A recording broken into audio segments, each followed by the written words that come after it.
with me while YouTube prepares the room and everything else. Let me see.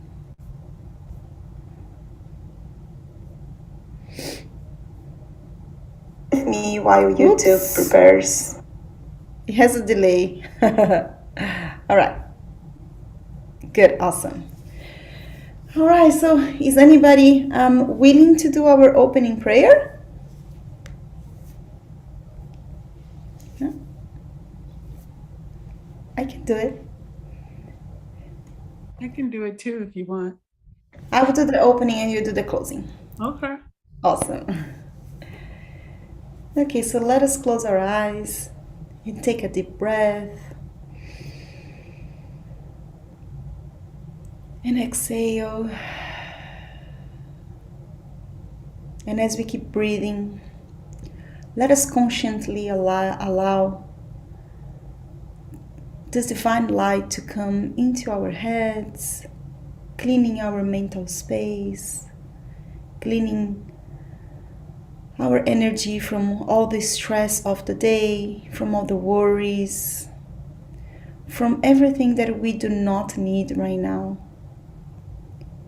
And with empty mind and with open heart, let us welcome the Spirit teachers that are here today to help us to enlighten ourselves so we can know more, we can know better about who we are, how we can improve ourselves, and most importantly, how we can do better supporting our brothers and sisters. So may we be able to absorb the lessons that are important for our reflections, and may we be in synchrony with Jesus, our guide and protector. And with that, we humbly ask for permission to open this evening's class. And so be it. And so it is. All right, everyone. Good evening. Welcome to this beautiful, I don't know where you are, but it's snowing a lot here in Arkansas. So it's a cold, beautiful day and evening. And today we are already in our fourth class where we will be talking about the existence of the spirits, which, by the way, we will see is the second topic of the principles, the basic principles of Spiritism. So quick recap, so then we are able always to remember what we were doing, and as always, please feel free to stop me and make any questions as we go. So quick recap, we had the first formal communication with the spirits. From that, Professor Rivail starts a methodology to understand and kind of get some guidance from the spirits. This is the moment where the Spirit of Truth talks to him, explains to him that this is the third revelation, being the first one Moses, the second one Jesus, the third one the Spiritism. And then the Spirit of Truth tells Professor Rivail that in previous lives he has been Allan Kardec, a Jewish priest. This moment Allan Kardec starts not only using, Rivail starts using the name of Allan Kardec, but also he starts codifying the Spiritism for all of us. And through that comes all the studies that we are accessing from now on. Remembering that the Spiritism has three principal pillars. The first one is philosophy, where we truly understand the spirits, the life after death, and how life continues after our body. The second pillar is the science, and when I say science, it's the material science and the spiritual science, and we understand how the philosophy of spirits act on matter and how matter influence the evolution of the spirit. And then the religion as the moral principles of how to navigate between the philosophy and the science, based on moral values. So what we say about Spiritism is that this is a philosophical doctrine with religious consequences, because we also involve the moral choices that we do in this lifetime and in previous or future lifetimes. So the beliefs of the Spiritism is first the existence of God, the existence of spirits and their survival after death, the ability of reincarnate, the multitude of inhabited worlds, and the communicability with the spirits, the ability to talk to them. Last class, we talked about God and the existence of God. So when asking the spirits about what is God, the answer was God is the supreme intelligence, the first cause of all things. So knowing that, we understood some attributes of God being eternal, so there is no beginning or nor end. We know that it's immutable, so it's this consistency that enables God to be who she is. It's immaterial, which makes sense because it's something above matter. That's one of the reasons why we cannot see or even understand, because our senses are still limited to what we understand in this material world.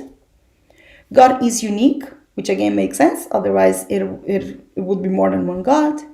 It's all powerful, and that really gives us comfort that whatever we need, God is on top of it, helping us. Because God is also supremely just and good. There is no way that the supreme intelligence wouldn't be good, wouldn't be just with all of us. So that's the reason why we say, how do we make sure that we are evolving our spirits towards God commandments? Apply the golden rule, do unto others what you wish them to do unto you. We know that there are 11 divine laws, and we will go through them at the course of our classes. But by now we are understanding what is God and its influence in our life. And I just wanted to also piggyback on what Gina told us last class, that although we have God with all these immense powers, it doesn't mean that God will do something on its own. We do have a participation, we do have a responsibility on what we do. We have moral choices. Those choices are known as free will. So what we do with whatever situation we are put through is our responsibility. God is going to grant us strength, courage, health, whatever is necessary for us to go through that. But the way that we respond is our responsibility. So we are co-creators with God. Things that are under our control is our responsibility. Things that are not under our control, we resign to God with love and respect. Any questions on the recap, or can we move forward? All right. So today we're going to talk about the spirits, and this discussion is really interesting because we will go through the characteristic of the spirits, the order of the spirits, and the spiritual evolution, how we can keep evolving. Today we are not going to talk about how the communication and the influence in the matter happens. I don't think that we will have time for that, but if you have any questions with that regards, I'm more than happy to go over what we know. So a quick recap on what we saw in terms of spirits. So existence of spirits and their survival after death means the spirits are this intelligent principle of the universe. Spirits are not God. They are a product of divine work. It's also not completely immaterial, but it is quintessentialized matter in a state that is so ethereal that it transcends earthly senses. Meaning, it's not 100% etherical, depending on the purity and the degree of the spirit, but it's also not as dense as our senses perceive. It's not as strong as matter. So it's almost as a spark, as a flame, and we will discuss about that. But when thinking about how everything was created, we always refer to what is called universal Trinity. The universal Trinity starts with God. Remember that God is the supreme intelligence, the first cause of all things. And having in mind that every intelligent effect must have an intelligent cause, how God created everything. So first, it creates this intelligent principle. The intelligent principle is what gives life to matter. This is intelligent. It's the principle that has the thinking, that has the emotions, that carry everything that can be carried life after life. And then, in the other hand, we have matter. And matter is nothing more than what bonds the intelligent principle. So once the two of them connect, then we give life to matter, which is our body, for instance. But there is also a fluid, a principle that goes between them that enables one to interact with the other, is what we call the universal fluid. We will have a specific meeting for us to discuss about the universal fluid, what it is, how it influences either the spirit as the matter. But by now, what we can understand is that the universal fluid is the fluid that, when interacting with the intelligent principle, can create matter and can give organic life to matter. So the universal fluid is what connects one to the other. And then again, when thinking about the matter as our body, it's not that our body goes directly to the spirit. There is something in between. So what we call in this between is the Peri Spirit. So the Peri Spirit is this vessel between the physical body and the spiritual body. So let's understand the difference between all of them. The physical body is the matter by itself. So it does not have life without a spirit. So it's just like a rock, for instance. It doesn't have a soul. It doesn't have life. It can change from lifetime to lifetime, and it's the densest form of the spirit. So this is the most matter fact that a spirit can have in our planet. So again, I can be Chris Ferris in this lifetime, and then in another lifetime I can be, I don't know, a man, I can be from Asia, I can be whatever. My body is going to change. The spirit, in the other hand, is the individualization of the intelligent principle. As our body is the individualization of the matter, the spirit is the individualization of this intelligent principle. So those are eternal. When I say eternal, it doesn't mean that they didn't have a beginning. They had a beginning, otherwise they would be God. So there was a beginning of the soul, but it doesn't have an end. It keeps evolving, it keeps growing. And as we grow, we carry from lifetime to lifetime all the learnings and experiences that we acquired during this lifetime. There are varied degrees of spirits, and today we're gonna talk about all of them. But as I mentioned, we can think about them as a flame or a spark. And the Peri Spirit is really this between the physical body and the spirit. The Peri Spirit is this vaporous substance. It's almost as a perisperm of a fruit seed. So it is really what stays in between the peel and the seed, like the avocados, for instance. The nicest thing about the Peri Spirit is that this is where we store everything from this lifetime as in previous lifetimes. So our thinking, our thoughts, our actions, our feelings. So this is what will enable us to carry our experiences. What happens is that from lifetime to lifetime, we might carry something so strong in our Peri Spirit that it can manifest in a lifetime in our matter. So this would be the case of someone that, I don't know, knew a lot about music. And then in this lifetime, all of a sudden still carries that knowledge on music so strongly that even being a very, very young age, the children can play as someone that has like fluency or proficiency on doing that. So this is one sign of how the Peri Spirit is bringing up things. The other thing that the Peri Spirit also brings are the emotions that we carry from other lifetimes. So you know that feeling that we have when you know someone and you feels like you know that person forever. There might be situations where we have known a person from previous lives, and we are still carrying that emotion, that a friendly or not friendly emotion about that person. And that's the reason why sometimes we find people that we say, I hate the person and I don't know why. This might be one of the reasons. So if we've been carrying this from lifetime to lifetime, we have the bless of forgetting that, so then we can truly work on our feelings towards forgiveness, towards collaboration with brothers and sisters.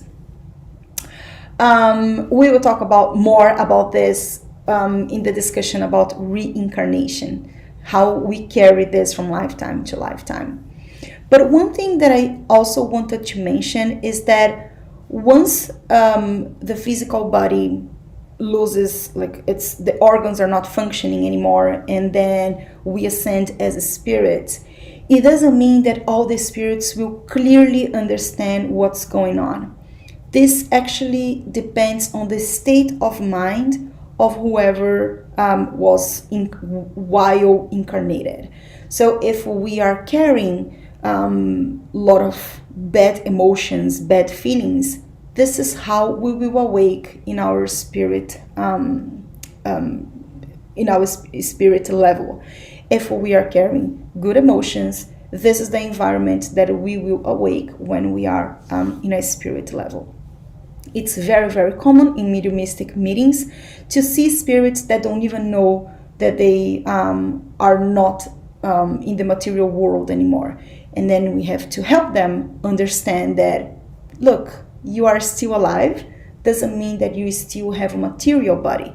You now have a different body, and now you will be able to do different things in the spirit world. So it is really important that we nourish our good thoughts, so then we never know when our death is going to happen, but when it happens, we are better prepared for what is coming forward.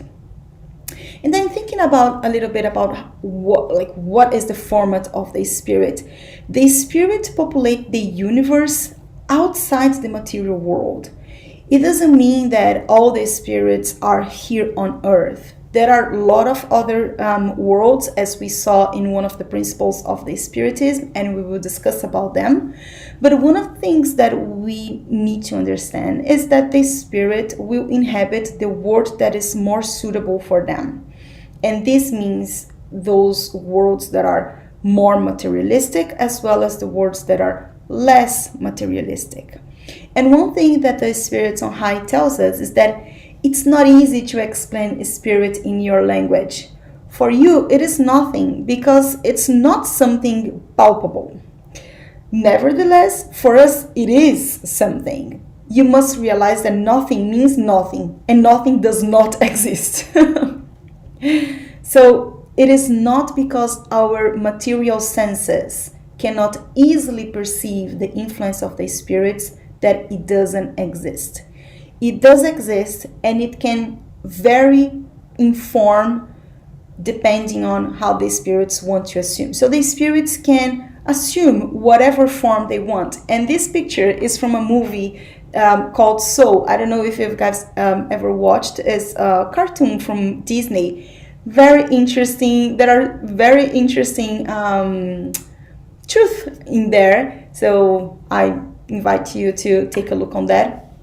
But one thing about this sparkle or flame, as we can call the spirits, is that they do have color. This is one of the questions that Allan Kardec made to the spirits on high. And then they said that the color can vary from a dull gray to brilliant ruby. And that will depend on the purity of the spirit. And that's one of the reasons why the spirits can decide which form they can appear. So in the spiritual level, let's say that my mom from this lifetime meets me in the other plane, and then she can appear to me as I knew her in this lifetime. But she can appear to another person as she was known in another lifetime. Of course, that changing this format depending on the degree of purity and knowledge of the spirit. This also happens with the spirits that are very, very, very low in terms of understanding. Sometimes they can even assume forms that are not human, like, animals, for instance, just because they are so engraved in that idea of the earthly vices, that these can also happen. So we should know that in the spiritual world, format is something that can change very easily, as well as all the barriers that we understand in our material world. They barely exist in the spiritual world. Spirits travel as fast as thought, and one of the reasons is because thought is an attribute of the soul. Remember that the spirit is the intelligent principle, and as intelligence, it carries what enables the principles to have life. Thought is one of them. So when we think about speed and distance, as quick as a thought, a spirit can show up some places, and they can even be projected to that place or truly be in that place. But then again, this also varies with the degree of purity of the spirit.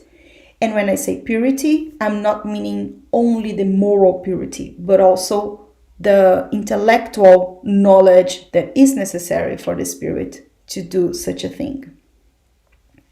The same happens with material. So remember what we saw about the intelligent principle, the matter, and the universal fluid? For the spirit, there are no material barriers for them because they have all this fluidic essence. So then it can go through things. So there are no etherical. It's an etherical principle, and there is no barriers for it. And the same for radiation. As we know, thought have the power of radiate feelings, emotions. So we can even send love to someone, or we can send hate to someone. And that's why, again, we must be very, very careful with our thoughts, because every time that we think about something, we will be emanating vibrations, we will be emanating radiation. And then, of course, it can be as strong as our knowledge, as strong as our purity. So right now, and some of you were hearing that we were discussing about the very tense moment that we are going through, war, no war. We might all be sensing a lot of energies that might not necessarily be only ours, because we are all being exposed to all those radiations. What do we have to do? Replace that with a positive thought.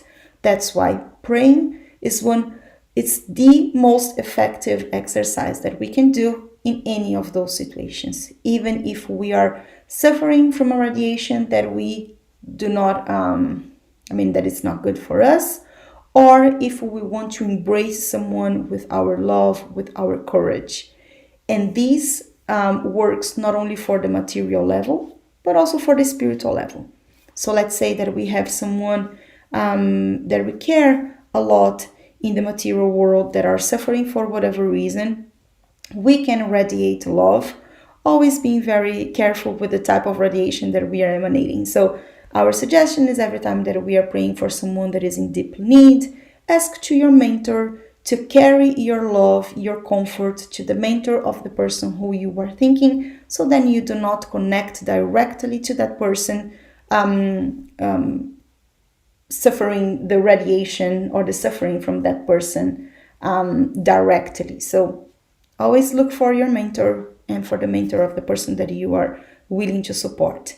And the same for the spiritual realm. So if you have someone that is very dear to you, that is already in the spiritual realm, and you want to send emanations to that person, make sure to involve your mentor, so then your mentor can work with you and with the mentor of the other person, so then we can get the best out of this intention of spreading the good.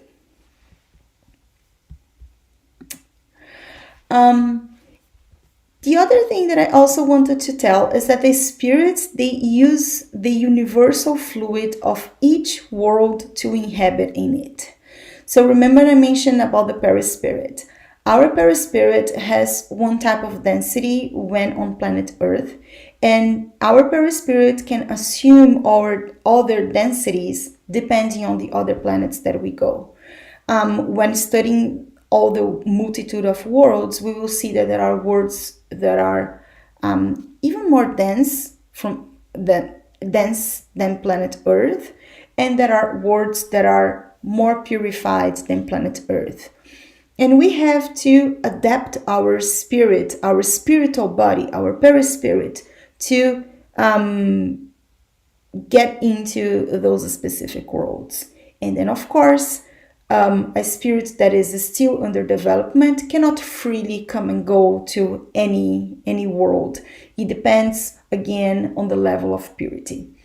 And even a spirit that is very, very pure, even though the spirit can have freely access to any other type of world, this spirit also has to densify the spirit so then they can enter that world. And one great example of that is even Jesus Christ or Mother Mary.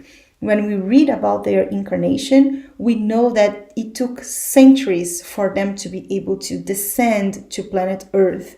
And the reason why is because they were preparing their perispirit to be materialized enough to be living on Earth. And one example that we can give to that is imagine a light bulb receiving a lot of energy. If the light bulb is not prepared for that type of electricity power, the bulb is going to explode. And this is kind of an analogy that we can do to our physical body. The body needs to be prepared to receive such a high energy from the spirits on high. And then the same happens with our brothers and sisters who are in even more need of awakening. So for the spirits that are suffering, they cannot just simply ascend to a world. They gradually will purify their spirit, so then they can release all that matter that is so ingrained in their thoughts that will enable them to visit and to inhabit other world. Everything according to the awakening of their divine senses, as well as transformation of the moral inclinations. And that's the reason why we are here looking for the moral improvements, so then we can ascend to better worlds, because by doing that we are not only looking for our true happiness, but also it enables us to be more helpful to our brothers and sisters. When thinking about all the spirits, there is an order in there, right? So they are classified based on the degrees of their advancement, the qualities that they have acquired, and the imperfections that they still possess. The way that this classification was built is based off of understanding of the spirits and where they are. It doesn't mean that once you are in that classification, you will not ascend to any other degree. By absolute means that but absolute that's not the meaning of that. Once a spirit in one specific degree, he or she will keep evolving until awake and ascend to the next level. What I would say, that's it. I think that's it. Okay, so there are 3 specific orders. The first one is the third order, as we call the imperfect spirits. In this case, matter has a predominant influence over the spirit. So the spirit has a propensity to do wrong, and it's marked by ignorance, pride, selfishness, and all the related vile passions. These are the spirits that they kind of understand that there is a God, there is an intuition about God, but they do not understand. Therefore, some not even accept God. Some of them do have intelligence, but it's often associated with malice and love of mischief. So they are always trying to mislead people to do wrong or just suffer. But some of those, they are neither good nor bad, but they also do not do good. So they are just in that situation where they do not do anything. And as we saw last week, we are going to answer not only for the wrongdoings that we did, but also for the good that we neglected to do. So this is what happens with imperfect spirits. The ideas of those spirits, they lack elevation and their sentiments are inferior overall. And the knowledge of the spirit world is very narrow, but what they know is very muddled with the prejudices of the physical life. And when thinking about imperfect spirits, and we will see that there are different classes of all of them, I would like to invite us to think about them as childs of God, as all of us are. Some of us are ignorant, but it doesn't mean that we should nourish for them fear or hatred or angry or anything like that. Because just like any of us, those spirits are in their path of evolution. So all of them should have our compassion. And I'm saying them thinking that we are not imperfect spirits anymore. What a presumption, right? So the third order starts with the 10th class. Those are the impure spirits. They are inclined to wrongdoing and make it the center of their attention. So these are the spirits that are very oftenly giving false and deviant devices. They like to cause conflict and suspicion. They mask who they are as much as possible so then they can more easily deceive the humans. They like to torment weak people who yield to their suggestions. They can be easily recognized by their language. They have very immoral communications and they are addicted to earthly vices. So those are the spirits that they are looking for, those who are very much attached to the material pleasures, so then they can also benefit from that. The reason why it is important that we know all this difference between spirits is because we can easily be influenced by them and because we can communicate to all of them. So it's important that we know who we are talking to, so then we have clarity of what type of devices that we are receiving and from whom.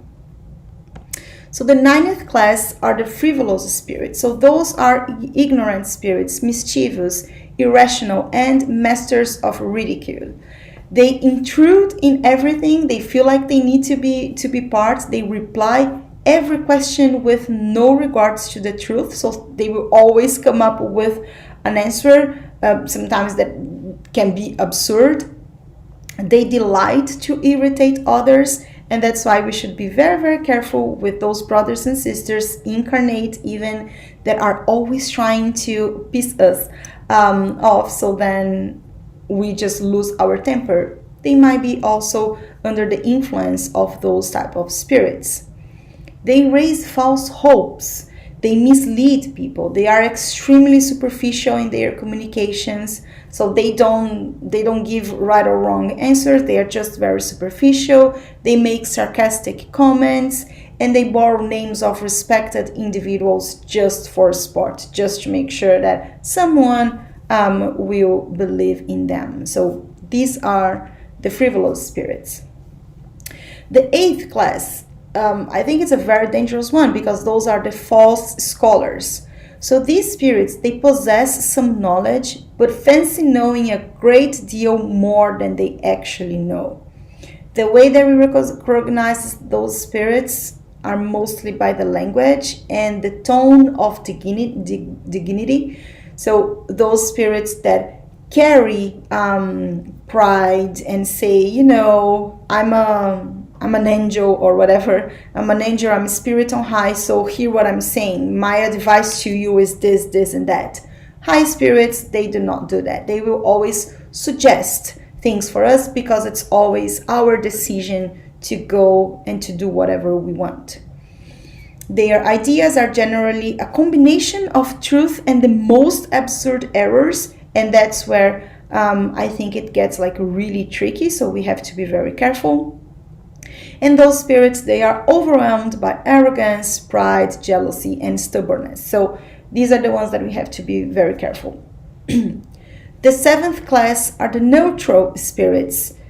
The ones that, as we mentioned, they do not do good. They are not good enough to do right, nor bad enough to do wrong. So these are the spirits that are just neutral. They are just there living their own life, not caring about anyone else. They equals the humankind in terms of both integrity and intelligence. So they might have some integrity, they might have some intelligence, some knowledge, but they do not use that for anything other than themselves. They are strongly attached to the things on earth, meaning very heavy on earthly pleasures, like over enjoying foods or parties or drinks, or earthly vices. That I'm not saying that it's bad to enjoy food. Please, the opposite. I love a pizza. But what I'm saying is, when we overjoy on top of something more than what is a good balance, a harmonious thing. And these are the spirits that greatly miss all the material satisfactions. So they are very much attached to those incarnate beings that are also attached to all those earthly vices. And then the fifth class of the imperfect spirits are the sixth class, the boisterous and the disruptive spirits. And these, they are kind of in a link, because do not form a clear cut based on personal quality. They reveal by producing phenomena. So remember when we were discussing about those spirits that just want to, present themselves to do whatever, either knocking on the door or making noises or doing whistles or things just to scare you off. Those are the spirits that they do not have nothing to contribute. They are just there to introduce themselves to you. They appear to be attached to matter more than any other type of spirits, and they can be also in part of any of those other third order of imperfect spirits. So all of this, from the 10th to 6th, they are all part of this third level. The second order are the good spirits. They prevail over matter, and they desire excellence. Their qualities and power to do good match their degree of perfection. So those are the spirits that possess some of more scientific knowledge. They even have acquired some wisdom and some inclinations to charity. They are able to combine intelligence with moral superiority. They preserve the traces of their physical existence, so they still carry some of the imperfections acquired in their lifetimes. They do good and prevent they are recognized by doing good, and preventing malevolence truly inspires them and make them happy. So those are the spirits that are more inclined to do good and do something about the environment or when they are, and they inspire good thoughts. They are able to neutralize the influence of the lower spirits. And in this order, we have a couple of different classes as well. So the fifth class are the benevolent spirits. They shine in their sense of kindness. They take pleasure in helping and protecting people. The knowledge is somewhat narrow, so those are the spirits that are working to expand their understanding, and they still lack some level of intelligence. The fourth class are the scholarly spirits. They are particularly marked by the vast extent of their knowledge. So those are spirits that are elevating not only their morals, but also they are elevating their understanding of the spiritual and the material world. So they are more interested in scientific research. They have more aptitude to many different knowledge, more than moral issues.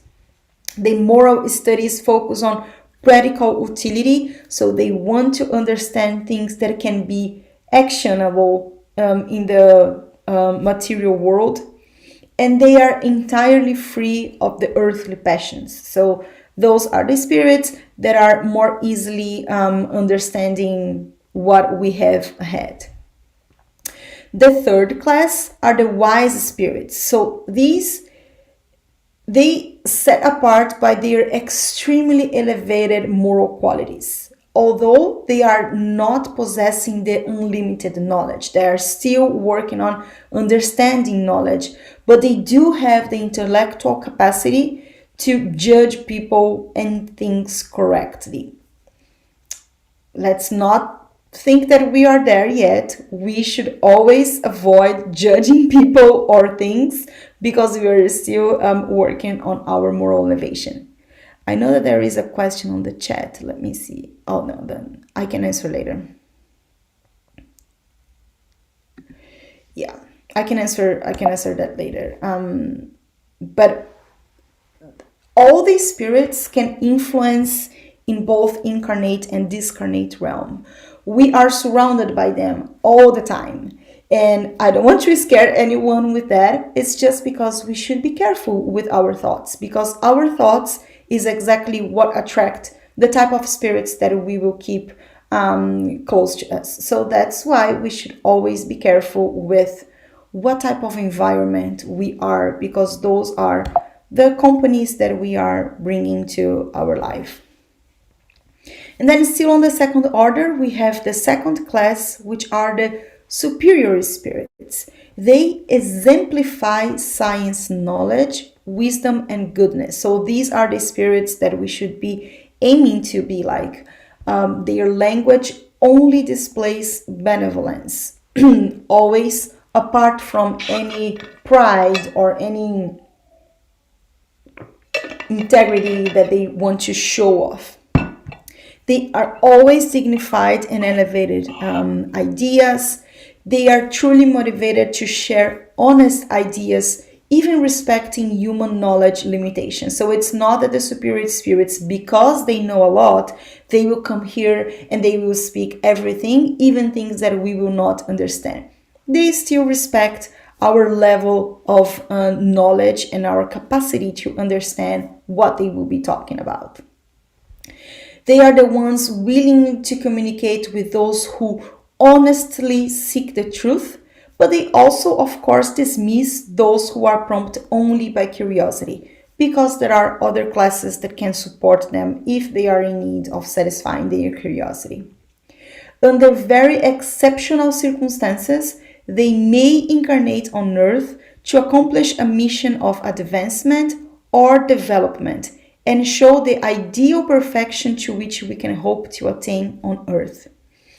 And friends, one thing that I found very interesting is that they never gave us examples of people that are known in those specific classes. So it's not that they said, you know, Jesus was in this class, or Allan Kardec is in this class, Joan d'Arc is in this class. They didn't do any of that.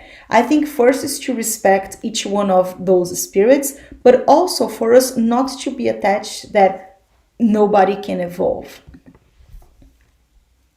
And then we have the first order, and these are the pure spirits. Matter has no influence over these spirits, and they are characterized by the moral and intellectual superiority in relation to the spirits of others. So this is the first and the only class in the first order. These are the spirits that have climbed every rung of the ladder of progress and have shed all the impurities of matter. So those are the spirits that have achieved perfections.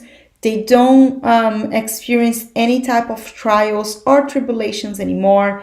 They are not subjected to reincarnation. Even if they have to act on matter, they will do that through other class of spirits.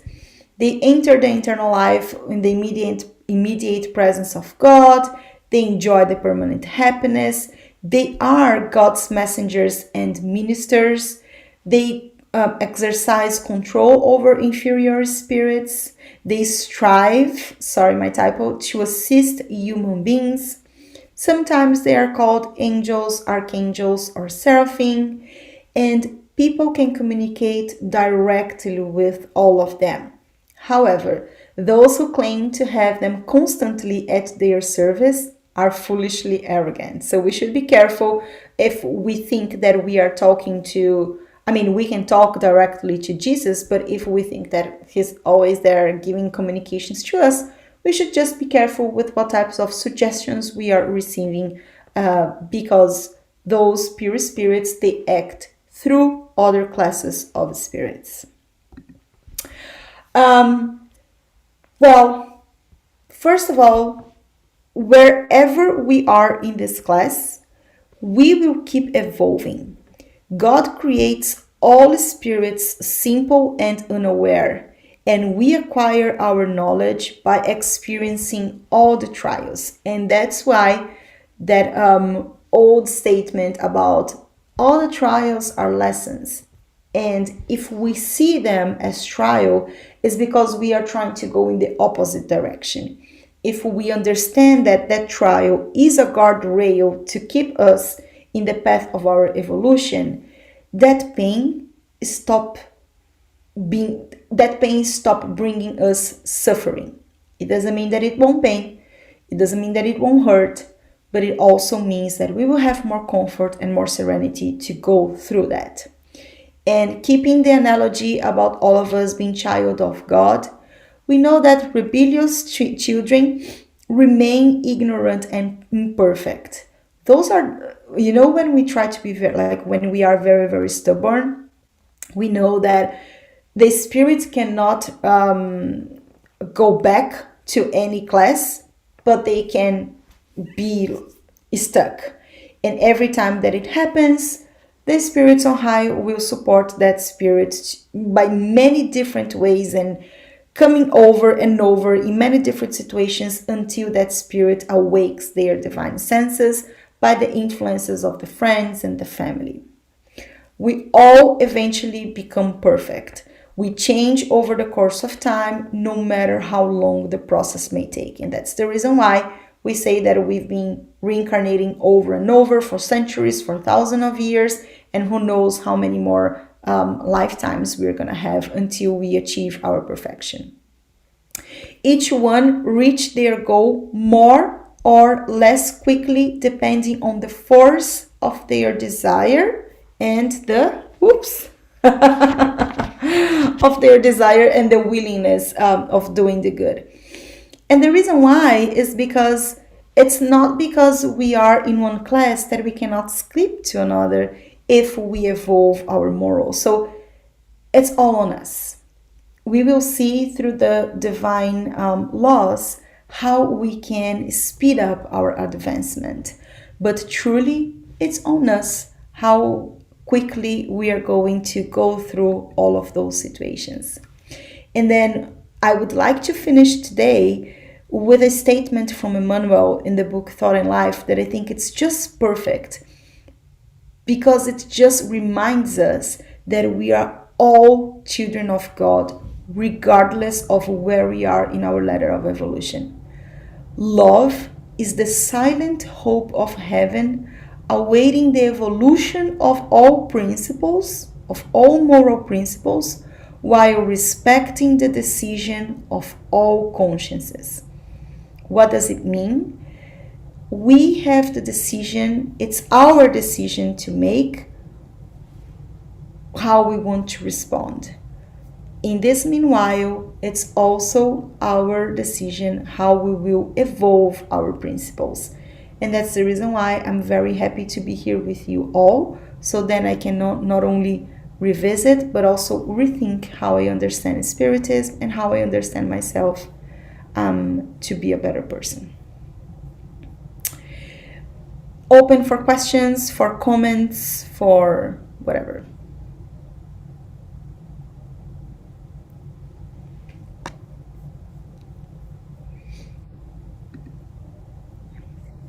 Well, for me, I think the hardest part about the spirit part of it was for me to understand how the body had incorporated a spirit, right? Mm-hmm. And then, but before and in between the spirit and the body, Peri Spirit. the Peri Spirit. And then there's another one, so, and the understanding of how all that works. Mm-hmm. And so I want to say that for a beginner, you have to understand the vibration of our being is high, and we have to have. It's just like how Jesus just couldn't come down and plunk into a body. Mm-hmm. He had to, over time, bring his vibration down in order to come to this low planet. Mm-hmm. And then for us to be able to have the Peri Spirit to connect to the body, that part of it was always hard for me to understand for a while, because you have the body, mm-hmm. the Peri Spirit, the spirit, and then, anyway, that was the part that was, to me, was kind of, the physical body, the Peri Spirit, and the spirit. And the spirit. Too. Yeah, how all of those interact and the reason for them. Yeah. Yeah. Yeah, and I think that we will be able to touch more on that when we discuss reincarnation, because it is during the reincarnation that we understand the reason why we have the Peri Spirit, right? This is almost, I like to call our Peri Spirit, I kindly call the Peri Spirit as our luggage. Yeah. Yeah, because it's where a lot of the information is too, Yep, exactly. Yep, go on now. Can you hear me? Yes. It's me, not the dog. Loving the dog. So even the lower spirits have mentors that are good. Yes. So like we all have, and even the people that are very low spirits, they still have mentors that are constantly trying to help them and guide them. And why is it so hard sometimes for the word to get through them? Yeah, this is a great question, Patricia. You know that, when we were talking about how dense our senses are and how difficult it is for us to see these spirits, this is exactly what happens with those spirits that are in their very, very low form. They cannot see or they cannot hear. and they do not surrender to the senses that they have inside of them in terms of you know that the voice of conscience, Mhm. they do not surrender to that. Because every time that you have a family member or a mentor or friends Mhm. praying for someone, that person is constantly receiving that influence, but the Mhm. person decides not to hear to that. There Mhm. is a great book and movie that talks about that, that it's called No Solar.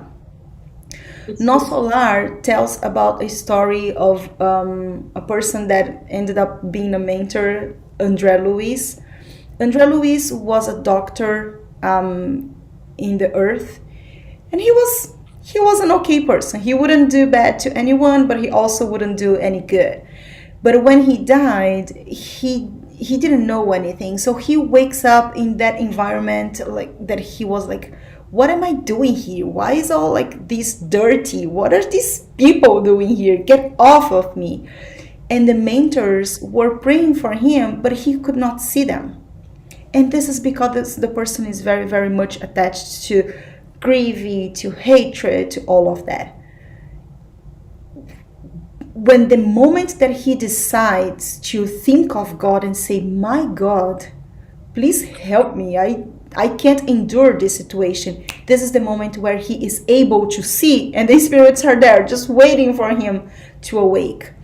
And one of the reasons why he was able to awake was one specific prayer, a prayer of someone that he attended as a charity. See the power of one prayer. That's why whenever we have, if we feel like there is someone on our surrounding or either in incarnate or discarnate realm that is trying to unbalance us, pray.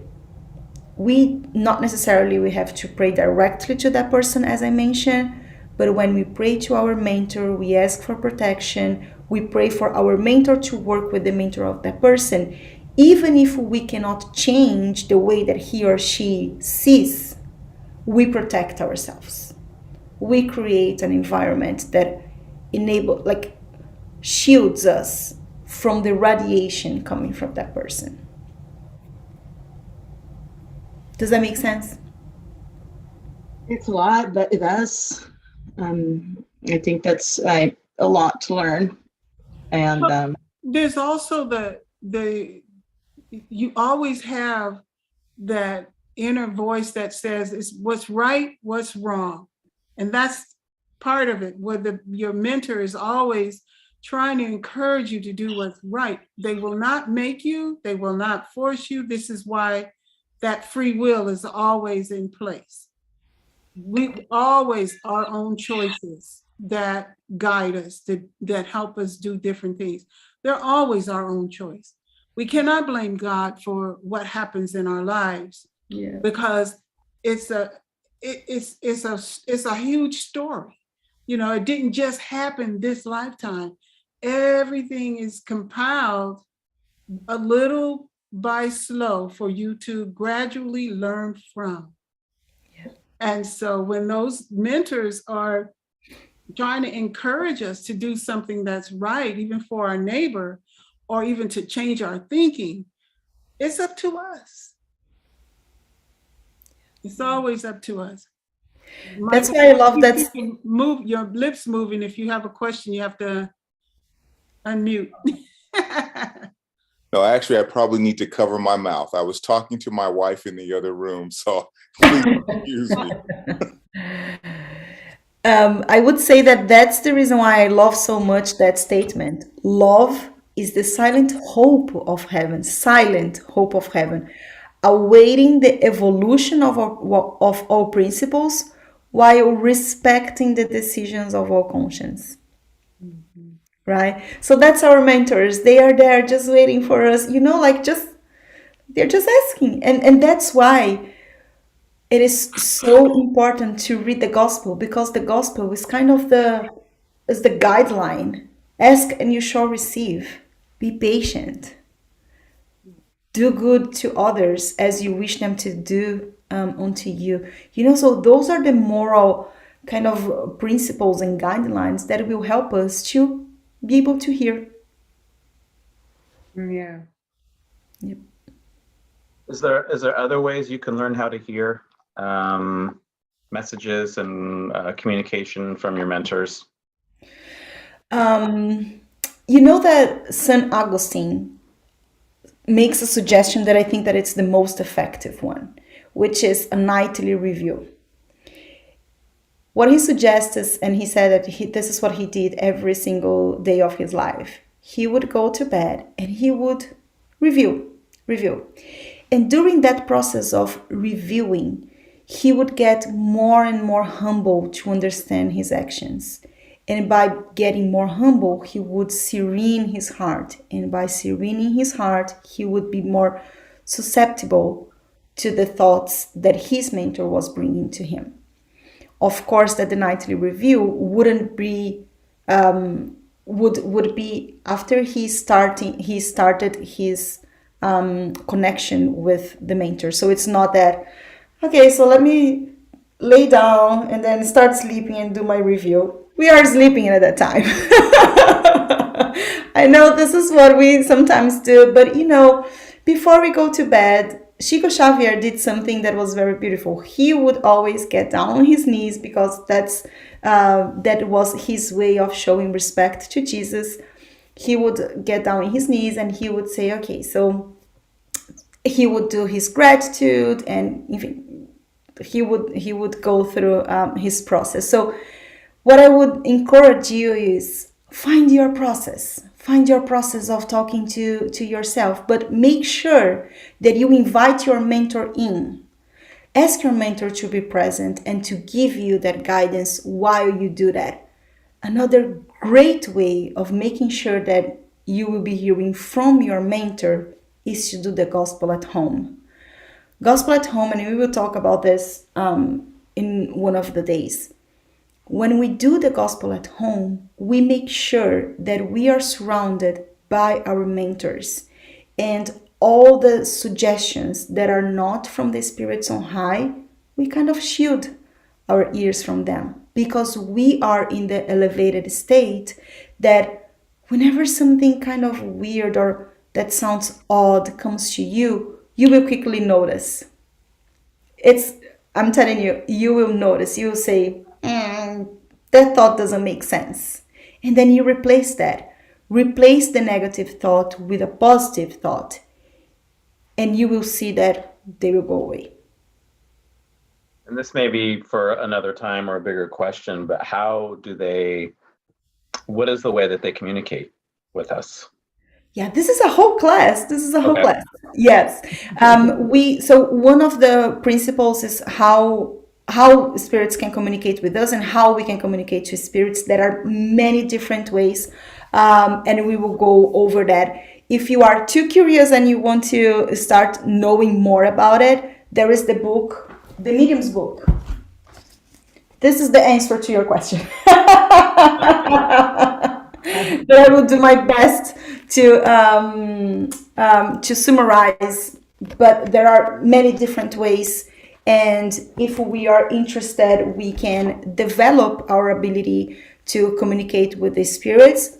We just need to be very careful, understanding why do we want to do that, how we are going to use that, what type of spirits we are going to attract, how to differentiate them. Because remember, we were just seeing that some of the spirits of the lower orders, they just want to pretend that they are spirits from high. And how do we make sure that we know who they are?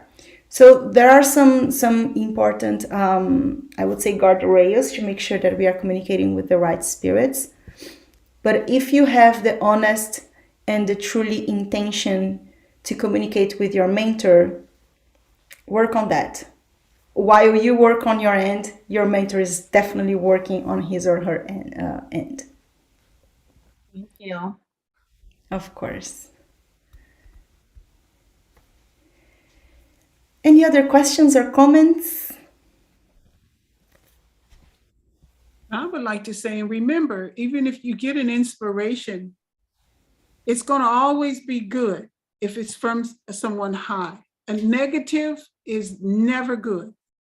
if it's to hurt somebody, if it's to be condescending to someone, anything that would offend or hurt someone is not of a higher being. Even yourself.